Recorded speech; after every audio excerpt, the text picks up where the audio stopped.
Ẹ́kísódù orí 6 láti ẹsẹ̀ 1 títí dé ẹsẹ̀ 30.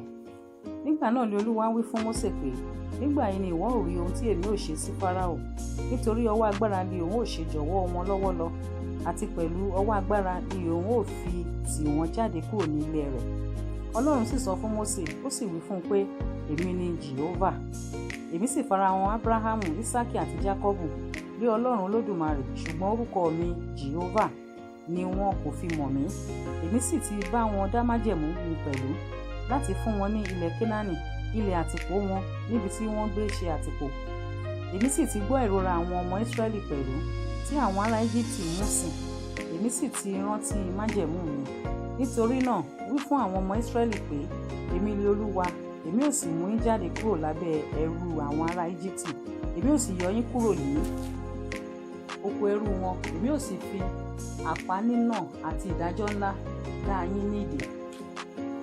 Èmi ò sì gbà yín ṣe ènìyàn fún ara mi. Èmi ò sì jẹ́ Ọlọ́run fún yín. Ẹ̀yin ò sì mọ̀ pé èmi ni Olúwa Ọlọ́run yín tí ó mú yín jáde kúrò lábẹ́ ẹrú àwọn ará Íjíbítì. Èmi ò sì mú yín lọ sínú ilẹ̀ náà tí mo ti búra láti fi fún Ábúráhámù, fún Ísákì àti fún Jákọ́bù.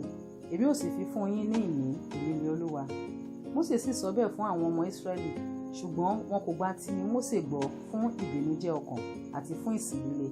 Olúwa sì sọ fún Mósè pé, wọlé sọ fún Fáráò ọba Íjíbítì pé kí ó jẹ́ kí àwọn ọmọ Ísírẹ́lì kí ó lọ kúrò ní ilẹ̀ rẹ̀. Mósè sì sọ níwájú Olúwa wípé, kíyèsí, àwọn ọmọ Ísírẹ́lì kò gbọ́ ti èmi. Fáráò yóò hà ti ṣe gbọ́ ti èmi ẹni tí ń ṣe aláìkọlà ètè. Olúwa sì bá Mósè àti Áárónì sọ̀rọ̀, ó sì fi àṣẹ fún wọn sí àwọn ọmọ Ísírẹ́lì àti sí Fáráò ọba Íjíbítì láti mú àwọn ọmọ Ísírẹ́lì jáde ní ilẹ̀ Íjíbítì. Wọ̀nyí ni olórí ilé bàbá wọn, àwọn ọmọ Rúbẹ́nì àkọ́bí Ísírẹ́lì, Hánókù àti Fálù, Ẹ́srónì àti Kámì. Wọ̀nyí ni ìdílé Rúbẹ́nì. Àti àwọn ọmọ Síméónì, Jémúélì àti Jámínì àti Óhádì àti Jákínì àti Sórárì àti Sáúlù ọmọbìnrin ará Kénáánì. Wọ̀nyí ni ìdílé Síméónì. Wọ̀nyí sì lé orúkọ ọmọ Léfì ní ìran wọn, Gésónì àti Kóhátì àti Mérárì. Ọdún ayé Léfì sì jẹ́ 137. Àwọn ọmọ Gásónì, Líbnì àti Síméì ní ìdílé wọn. Àti àwọn ọmọ Kóhátì, Amrámù àti Íṣárì àti Hébroni àti Úsíélì. Ọdún ayé Kóhátì sì jẹ́ 137. Àti àwọn ọmọ Mérárì, Máhálì àti Músì. Wọ̀nyí ni ìdílé Léfì ní ìran wọn. Ábúrámù sì fẹ́ Jókébédì arábìnrin bàbá rẹ̀ yáyá.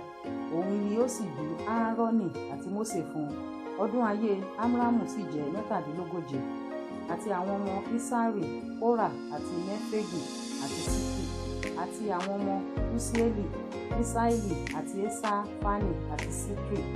Áárónì sì fẹ́ Élísáíbà ọmọbìnrin Amínádàbù arábìnrin Násónì yáyá.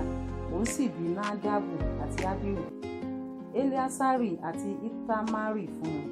Àti àwọn ọmọ Kórà, Ásírì àti Ékánà àti Ábísáfù. Wọ̀nyí ni ìdílé àwọn ọmọ Kórà.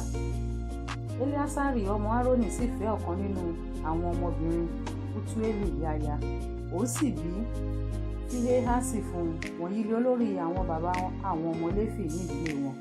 Wọ̀nyí ni Áárónì òun Mósè náà, ẹni tí Olúwa sọ fún pé, ẹ mú àwọn ọmọ Ísírẹ́lì jáde kúrò nílẹ̀ Íjíbítì gẹ́gẹ́ bí ogun wọn. Àwọn wọ̀nyí ló bá Fáráò ọba Íjíbítì sọ̀rọ̀ láti mú àwọn ọmọ Ísírẹ́lì jáde kúrò ní Íjíbítì. Wọ̀nyí ni Mósè àti Áárónì náà. Ó sì ṣe ní ọjọ́ tí Olúwa bá Mósè sọ̀rọ̀ ní ilẹ̀ Íjíbítì ni Olúwa sọ fún Mósè pé, èmi ni Olúwa, sọ fún gbogbo èyí tí mo wí fún ọ fún Fáráò ọba Íjíbítì. Mósè sì wí níwájú Olúwa pé, kíyèsí, aláìkọlà ètè ni èmi. Fáráò yóò ha ti ṣe fetí sí ti èmi.